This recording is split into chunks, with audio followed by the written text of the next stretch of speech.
Hello friends, इन्फोलैब में आपका स्वागत है। आज हम बात करेंगे रेंट एग्रीमेंट पे। जानेंगे क्या होता है रेंट एग्रीमेंट, कैसे ये बनवाया जाता है, क्या इसके बेनिफिट्स हैं और ये मोस्टली 11 मंथ्स का ही क्यों बनवाया जाता है। फ्रेंड्स, आज की वीडियो उन लोगों के लिए काफ़ी यूज़फुल है जो लोग रेंटर्स हैं या फिर मकान मालिक हैं। और अगर आप ना तो रेंटर हैं ना मकान मालिक हैं तो भी इस वीडियो में दी गई जो इन्फॉर्मेशन है वो कभी ना कभी आपके ज़रूर काम आएगी। दोस्तों, अगर आपने मेरे चैनल को सब्सक्राइब नहीं करा है तो सबसे पहले चैनल को सब्सक्राइब करें। स्क्रीन पे दिए गए सब्सक्राइब बटन पे क्लिक करें, साथ में बेल आइकन दिया है उस पर क्लिक करें जिससे कि मेरी वीडियो सबसे पहले आप तक पहुंच सके। आइए जानते हैं रेंट एग्रीमेंट का मीनिंग। रेंट एग्रीमेंट जो होता है वो मकान मालिक और रेंटर के बीच का एक एग्रीमेंट होता है जिस पे मकान मालिक की सारी टर्म्स एंड कंडीशंस लिखी होती हैं। अगर रेंटर इन टर्म्स एंड कंडीशन से सहमत होता है, एग्री करता है, तो वो इस एग्रीमेंट को साइन करेगा और मकान मालिक भी साइन करेगा, तो ये एक एग्रीमेंट बन जाएगा। बिना साइन के इसकी कोई वैलिडिटी नहीं है। ये काफ़ी बेनिफिशियल है, खास तौर पे रेंटर्स के लिए। ऑल ऑफ अ सडन मकान मालिक एकदम से मकान खाली नहीं करा सकता, उसको 30 दिन का प्रायर नोटिस देना पड़ेगा रेंटर को। एंड अगर रेंटर एकदम से खाली करके नहीं जा सकता, उसको भी इंटीमेट करना पड़ेगा मकान मालिक को एडवांस में। और यदि कहीं ये प्रॉब्लम आती है कि रेंटर मकान खाली ही नहीं करता, तो अगर आप कोर्ट में केस डालेंगे तो उस केस में भी ये रेंट एग्रीमेंट आपके लिए काफ़ी ज़्यादा बेनिफिशियल होगा। फ्रेंड्स, ये जो रेंट एग्रीमेंट होता है ये स्टैम्प पेपर पे ही बनवाया जाता है और ये कहीं से भी इजीली नोटरी से बनवाया जा सकता है। रेंट एग्रीमेंट में रेंटर की कंप्लीट डिटेल्स, कॉन्टैक्ट नंबर और मकान मालिक जो है उसकी कंप्लीट डिटेल्स और कॉन्टैक्ट नंबर डला होता है। इसके अलावा इसमें रेंटेड प्रॉपर्टी जो है उसकी कंप्लीट डिटेल्स, रेंट कितना है, सिक्योरिटी अमाउंट यदि मकान मालिक ने ली है तो वो अमाउंट स्पेसिफाई होती है। और साथ में अगर मकान मालिक कोई एक्स्ट्रा फैसिलिटीज़ दे रहा है जैसे कि फर्नीचर, इलेक्ट्रॉनिक्स या इसी तरीके की कोई अन्य फैसिलिटी, तो वो सब भी इस एग्रीमेंट में मेंशन होता है। प्रॉपर्टी कितने टाइम के लिए रेंट आउट करी जा रही है वो टाइम ड्यूरेशन इसके अंदर मेंशन होती है। और साथ में मोस्ट इम्पॉर्टेंट, इसके अंदर 2 विटनेस के साइन होंगे। जो वो 2 विटनेस है, मेरा जो आपको पर्सनल सजेशन है, आप एक विटनेस रखो लैंडलॉर्ड की तरफ से और एक विटनेस रखो रेंटर की तरफ से। इन दोनों की कंप्लीट डिटेल्स रेंट एग्रीमेंट में डली होंगी। कंप्लीट डिटेल्स में कंप्लीट उसका एड्रेस, नाम, इनिशियल होंगे दोनों विटनेस के।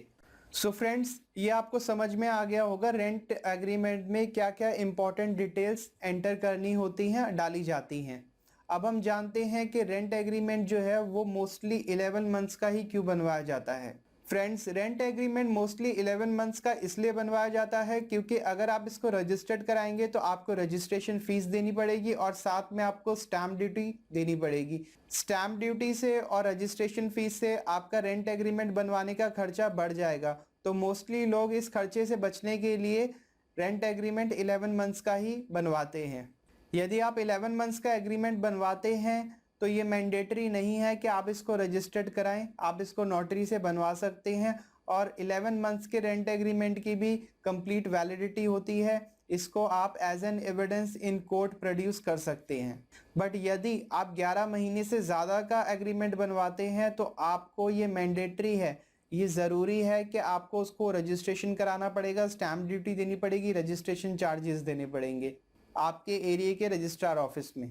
और यहाँ पर एक चीज़ मैं और आपको बता दूं, अगर आप इसमें होशियारी करने की कोशिश करते हैं, 1 साल से ज़्यादा का रेंट एग्रीमेंट बनाया और उसको आप रजिस्टर्ड नहीं कराते, ना ही उसके ऊपर स्टैम्प ड्यूटी देते हैं और उसको एक स्टैम्प पेपर बनवा के अपने पास में रख लेते हैं, तो इस टाइप के जो लीज एग्रीमेंट होते हैं वो कम्प्लीटली अनवैलिड होते हैं। ये कोर्ट में एज एन एविडेंस प्रोड्यूस नहीं हो सकता। अगर 11 महीने से ज़्यादा का बनवा रखा है और उस पर स्टैम्प ड्यूटी, रजिस्ट्रेशन चार्जेस आपने नहीं पे किए, तो इस चीज़ को बहुत ध्यान रखना। कई लोग ज़्यादा होशियारी करते हैं और ज़्यादा होशियारी भी कई बार ठीक नहीं होती। जो ये नोटरी की ज़्यादातर शॉप्स होती हैं, डिस्ट्रिक्ट कोर्ट्स में बहुत सारी शॉप्स होती हैं, आप इजीली वहाँ से बनवा सकते हैं, आपके चार्जेस भी कम लगेंगे। क्योंकि मोस्टली अगर आप इधर उधर से बनवाएंगे तो वो नोटरी वाले आपसे ज़्यादा चार्ज ले लेंगे। फ्रेंड्स, मेरी बात को ध्यान से सुनना, एक मेरा पर्सनल सजेशन है आप सबके लिए। अगर आप मकान मालिक हैं तो रेंट एग्रीमेंट ज़रूर बनवाएं। इससे दोनों का बेनिफिट्स है, रेंटर का भी बेनिफिट है और मकान मालिक का भी बेनिफिट है अगर आप अपनी प्रॉपर्टी रेंट आउट कर रहे हैं। एंड रेंट एग्रीमेंट बनवाने के बाद में एक और चीज़ आप ज़रूर करें जो मोस्टली लोग नहीं करते हैं।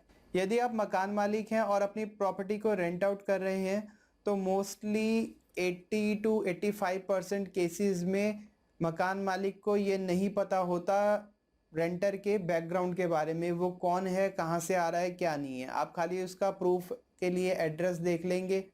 रेंट एग्रीमेंट के साथ में हाँ एक चीज़ और ध्यान रखना, जो उसके जो प्रूफ हैं, आईडी प्रूफ है, वो ज़रूर अपने पास में रखें रेंट एग्रीमेंट के साथ में रेंटर का। बैक टू द टॉपिक, जो मैं आपको बता रहा था, रेंट एग्रीमेंट तो आपने बनवा लिया, इसके अलावा एक और ज़रूरी काम करें, जो भी रेंटर है उसकी पुलिस वेरिफिकेशन कराएं। पुलिस वेरिफिकेशन कराना बहुत ही ज़रूरी है। पुलिस वेरिफिकेशन कराना आज की डेट में बहुत इजी है, ये आप ऑफलाइन या ऑनलाइन दोनों मोड से करा सकते हैं। मेट्रोपॉलिटन सिटीज़ में जैसे कि दिल्ली है, यहाँ पर पुलिस वेरिफिकेशन कराना बहुत ही इजी प्रोसेस है और बहुत ही इजी तरीके से हो जाता है। बट लोग ज़्यादातर क्या करते हैं, रेंट एग्रीमेंट बनवा लेते हैं, रेंट पे प्रॉपर्टी दे देते हैं और पुलिस वेरिफिकेशन नहीं कराते। फ्रेंड्स, जो पुलिस वेरिफिकेशन है, पुलिस वेरिफिकेशन पे भी मैं एक डिटेल वीडियो बना चुका हूँ कि पुलिस वेरिफिकेशन कैसे कराई जाती है। उसका जो लिंक है मैंने नीचे डिस्क्रिप्शन बॉक्स में दिया है, आप उस वीडियो को देखें, वो भी आपके लिए काफ़ी ज़्यादा बेनिफिशियल होगी। दोस्तों, आई होप आज की वीडियो आपको अच्छी लगी होगी, आपको समझ में आ गया होगा कि रेंट एग्रीमेंट का क्या मतलब होता है, इसको कैसे बनवाया जाता है, ये मोस्टली 11 मंथ्स का ही क्यों बनवाया जाता है और इसकी लीगल वैलिडिटी क्या है।